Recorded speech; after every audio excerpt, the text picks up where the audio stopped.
आप देख रहे हैं the him tales horror stories. प्रस्तुत एक और नई कहानी। सुबह ड्यूटी पर जाने में देर हो गई थी। शायद पिछली रात मैं उस लड़की के बारे में कुछ ज्यादा ही सोच रहा था। इस कारण देर रात तक नींद नहीं आई। उसके चेहरे पर फैला डर, उसकी मुरझाई मुस्कान और उसकी वो कांपती आवाज, ये सब मेरे दिलो दिमाग में घूम रहा था। इसके चलते सुबह उठने में देर हो गई और जल्दबाजी में मेरा मोबाइल भी घर पर ही रह गया। जब मैं दोबारा घर की तरफ अपनी बाइक लेकर सड़क पर मुड़ा तो अचानक वही लड़की दिखी। उसके पिता एक्टिवा चला रहे थे और वो पीछे बैठी थी। उसने चेहरे पर स्कार्फ बंधा था, लेकिन उसकी वो आंखें, मैंने उसे पहचान लिया। जैसे ही उनकी एक्टिवा मेरे सामने से गुजरी, मैंने देखा कि कुछ लड़के अपनी बाइक से उनके पीछे जा रहे थे और उन लड़कों की बुरी नीयत समझने में मुझे देर नहीं लगी। इस घटना को करीब 3-4 दिन हो चुके थे। ज्यादा काम की वजह से घर लौटने में रात हो जाती, जिसके कारण दोस्तों से भी मिलना जुलना कम हो गया था। उस रात भी मैं हमेशा की तरह देर से घर आया। बहुत थका हुआ था।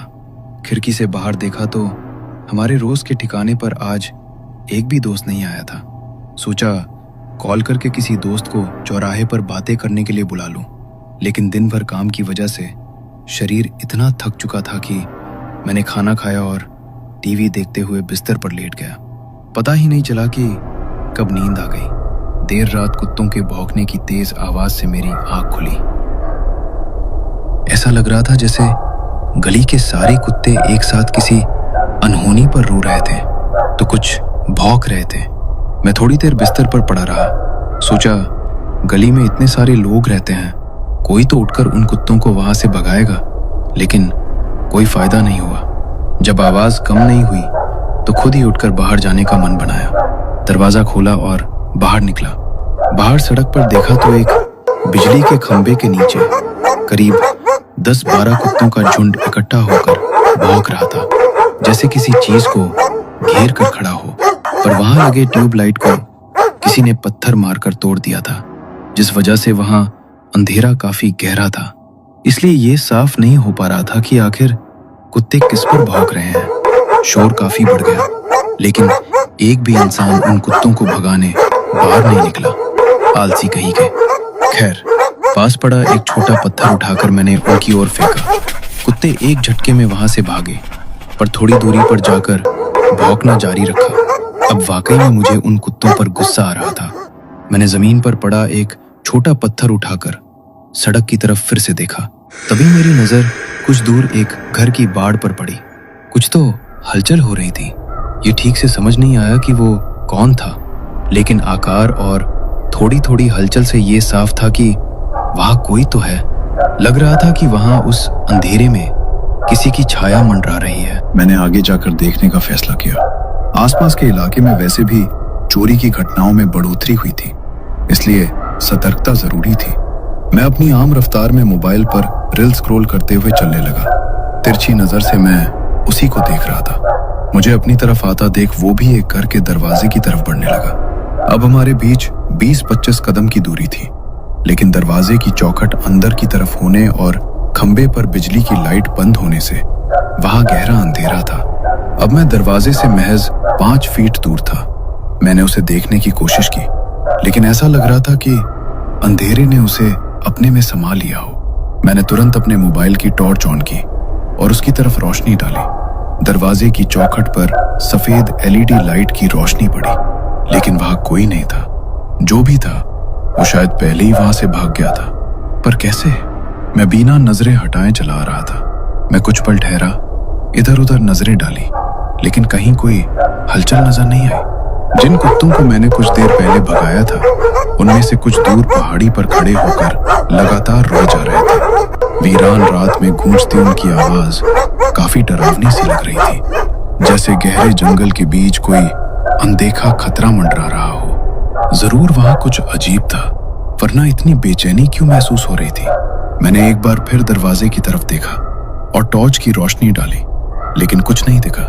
कुत्तों की आवाजें भी धीरे धीरे थम गई और चारों ओर सन्नाटा छा गया।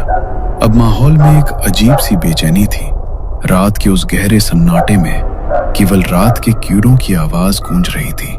पल पल खौफनाक होते उस माहौल से मुझे भी अब डर लगने लगा। गहरी सांस ली और घर की ओर लौटने लगा, पर कुछ कदम चलते ही मुझे ऐसा महसूस हुआ कि जैसे कोई मेरे पीछे चल रहा है। अपने कदम धीमे किए और ध्यान से सुनने लगा। पीछे से आ रही कदमों की आहटें धीरे धीरे करीब आती महसूस हो रही थी। मैं सावधान हो गया। मन में अजीब सी घबराहट थी। हो सकता है ये वही व्यक्ति हो जो छिपकर मुझे देख रहा था। मतलब मेरा शक सही था। कोई चोर उस गहरे अंधेरे में दुबक कर बैठा था। अब वो भागने के लिए जगह ढूंढ रहा है और मेरे घर के भीतर जाते ही भागने की कोशिश करेगा। मैं तो उसका मुकाबला भी नहीं कर सकता, क्योंकि अगर वो चोरी के इरादे से आया है तो साथ में जानलेवा हथियार भी लेकर आया होगा। मतलब अगर मैंने लोगों को बुलाने की कोशिश की या कुछ होशियारी दिखाने की कोशिश की तो वो मुझे जान से मारने में भी नहीं कतराएगा। यही सोचकर ही मेरा कलेजा कम उठा और तभी मेरी गर्दन पर हल्की सी सिहरन महसूस हुई। लगा किसी ने मेरे कंधों पर हाथ रख दिया और एकदम से पीछे खींच लिया। मैंने झट से मुड़कर पीछे देखा पर कोई नहीं था, लेकिन गौर से देखने पर थोड़ी दूर खंबे की हल्की रोशनी में एक धुंधली काली आकृति खड़ी नजर आ रही थी। कोई मुझसे कुछ दूरी पर खड़ा था। उसकी आकृति अजीब तरह से झुकी हुई थी। उसके दोनों हाथ जमीन तक लटक रहे थे। वो पूरी तरह स्थिर था, लेकिन उसकी रूखी और सख्त लाल आंखें मुझ पर टिकी थी, जैसे मेरे अंदर झांक रही हूं और मेरे दिल में बसे उस डर को महसूस कर रही हूं। वो जो कोई भी था, उसकी मौजूदगी किसी बुरे सपने जैसी लग रही थी, जो हर बीतते पल के साथ और भी डरावनी होती जा रही थी। मेरे बराबर की ऊंचाई लगभग 6 फीट, पर दुबला पतला शरीर। उस धुंधले काले रंग की आकृति को देख मेरी धड़कनें तेज हो गई, जैसे डर से एक सिहरन दौड़ गई हो। मेरे अंदर की तो ताकत ही खत्म हो गई थी। मैं सन्न होकर सिर्फ देख रहा था कि तभी उस आकृति ने अपना बायां हाथ धीरे धीरे ऊपर उठाकर एक इशारा किया। वो किसी घर की तरफ इशारा कर रहा था, पर मुझ में ये सब कुछ समझने की हिम्मत नहीं बची थी। मैं बस जान बचाकर वहां से भागना चाहता था, पर जैसे किसी ने मेरे पैर कस के जकड़ रखे थे।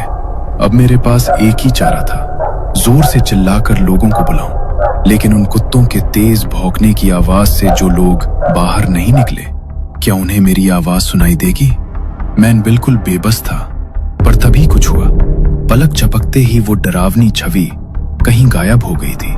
मैं कुछ समझ पाता उतने में कुछ दूर एक घर के बाहर की लाइट शुरू हो गई और घर से कोई बाहर निकला। वो गाड़ी निकाल कर कहीं जा रहे थे। मुझे देखकर अपनी गाड़ी रोककर पूछा, बेटा कोई रिक्शा वाला अभी आ सकता है? हाँ, पर क्या हुआ? पेशेंट को अस्पताल ले जाना है। मैंने एक दोस्त को फोन लगाया और उससे बात करते हुए उनके साथ उनके घर पहुंचा। वो लड़की जमीन पर पड़ी थी। उसकी खोखली आंखों के नीचे गहरे काले घेरे थे। बेजान बाल और थके हुए चेहरे पर अजीब सा तनाव था। उसकी माँ उसके सिरहाने बैठे धीरे धीरे उसे शांत करते हुए उसकी बेजान पड़ी कलाई को सहला रही थी। प्रिया, चिंता मत करो बेटी, सब ठीक हो जाएगा। उसकी माँ ने हमारी तरफ देखते हुए कांपते स्वर में पूछा, गाड़ी का इंतजाम हुआ? उसे अस्पताल में भर्ती कराया गया। उसकी माँ और पिता दोनों गुमसुम चिंता में थे। भाई शायद कहीं काम से गांव गया था। मैं वहीं रुक गया, सोचते हुए कि शायद उन्हें मेरी जरूरत पड़े। डॉक्टरों ने जांचें शुरू कर दी थी। शरीर का स्कैन हो रहा था और खून की जांच की रिपोर्ट आने वाली थी। मैं बाहर खड़ा होकर दरवाजे के शीशे से झांक रहा था। प्रिया बेहोश पड़ी थी और लोहे के स्टैंड पर लटकी बोतल से बूंद बूंद ग्लूकोज उसकी नसों में उतर रहा था। उसके सिर के पास एक ईसीजी मशीन की लगातार बीप बीप की आवाज कमरे में गूंज रही थी। आईसीयू कमरे के दरवाजे पर लगे कांच से भीतर के हालात को मैं देखकर जैसे ही मुड़ा, मुझे कुछ अजीब लगा।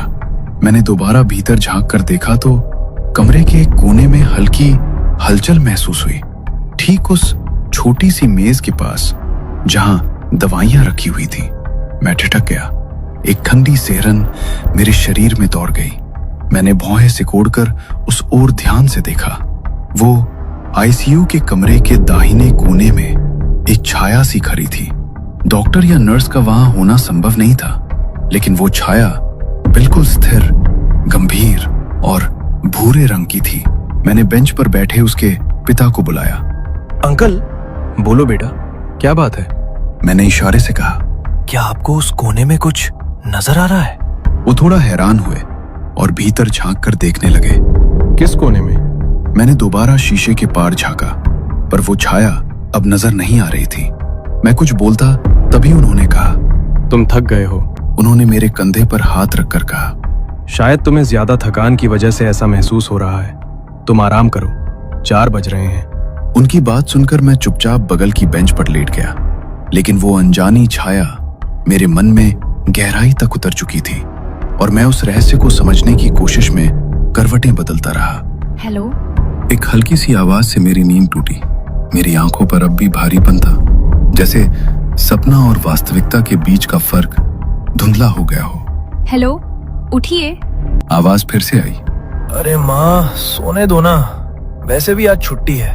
तभी अचानक चेहरे पर ठंडे पानी के छींटे पड़े और शरीर में एक ठंडी लहर दौड़ गई। मैंने झट से आंखें खोली और सामने बेहद खूबसूरत लड़की खड़ी मेरी तरफ देखकर हल्के से मुस्कुरा रही थी। मैंने पहचान लिया, वो प्रियंका थी। उसके बाल पीछे की तरफ बंधे हुए थे और उसने सफेद रंग का पंजाबी सूट पहना था। मैं बस उसे चुपचाप देखता ही रह गया और मैंने लेटे लेटे ही उसे कहा, अरे इतनी सुबह हमारे घर? उसने मुस्कुराते हुए जवाब दिया। ये ना आपका घर है ना ही मेरा, ये हॉस्पिटल है। तभी उसके हाथ पर सफेद पट्टी चिपकी हुई थी और फिर कुछ याद आ गया। आप यहाँ क्या कर रही हैं? जाइए अंदर बेड पर आराम कीजिए। नर्स, इन्हें कमरे में ले जाइए। उन्हें डिस्चार्ज दे दिया गया है। नर्स ने रिपोर्ट चेक करते हुए कहा। क्या डिस्चार्ज? हाँ। नर्स ने कहा और वो दूसरे पेशेंट को देखने चली गई। हाँ, डिस्चार्ज मिल गया है मुझे। अब हम घर जा रहे हैं। प्रिया ने भी मुस्कुराते हुए कहा। ये क्या हो रहा है? मुझे कुछ भी समझ में नहीं आ रहा। मैं पूरी तरह से कंफ्यूज हो गया था, लेकिन प्रिया की हालत में जो बदलाव दिखाई दे रहा था वो साफ साफ बता रहा था कि वो अब पहले जैसी नहीं है। उसके पिता मेरे पास आए और बोले, चलो, रिक्शा आ गई है। तुमने बहुत मदद की है, हमारे कारण तुम्हें बहुत परेशानी हुई। मेरा ध्यान उनकी बातों पर नहीं था। मैं बिल्कुल चकित था। एक लड़की जो रात भर आईसीयू में थी, अब वो इतनी जल्दी ठीक होकर घर जा रही थी और ये सब बहुत सलीके से हो रहा था। अस्पताल के कर्मचारी और नर्स सब उसके जैसे परिचित थे। प्रिया के पिता काउंटर के पास खड़े बिल चुका रहे थे, तो उसकी माँ और मैं वही खड़े प्रिया को देख रहे थे। प्रिया, चलो बेटा। उसके पिता ने फिर से आवाज दी। नर्स को बाय कहकर वो चली आई। अब सवाल तो बहुत थे, लेकिन मैं पूछ नहीं पा रहा था। कल आप इतनी गंभीर हालत में थी और अब कुछ ही घंटों में इतनी जल्दी ठीक कैसे हो गई? बाद में बताऊंगी। आपका नंबर दीजिए। वैसे भी हम लोग एक ही इलाके में रहते हैं। आपने हमारी बहुत मदद की है। काफी एहसान है हम पर। मदद? एहसान? कैसी बात कर रही है आप? मैंने सामान्य लहजे में पूछा। तभी प्रियंका की माँ ने कहा, तुम नहीं समझोगे। जिस अपार्टमेंट में हम रहते थे, वहाँ जब ऐसा कुछ होता तो पड़ोस के लोग दरवाजे के कीहोल से प्रिया की हालत देखते, हमारी परेशानी देखते थे, लेकिन कोई मदद करने नहीं आता था। आस पड़ोस की बात तो दूर की है, प्रिया की हालत की वजह से खून के रिश्ते भी हमसे दूर हो गए हैं। हालत? मैं कुछ समझा नहीं। माँ कुछ बोलती, लेकिन प्रिया ने बात काटते हुए कहा, चलो, रिक्शा आ गई है। वे रिक्शे में बैठकर घर के लिए निकले और मैं अपनी बाइक पर जाने लगा, लेकिन इस हड़बड़ी में प्रिया का नंबर जरूर याद रख लिया था।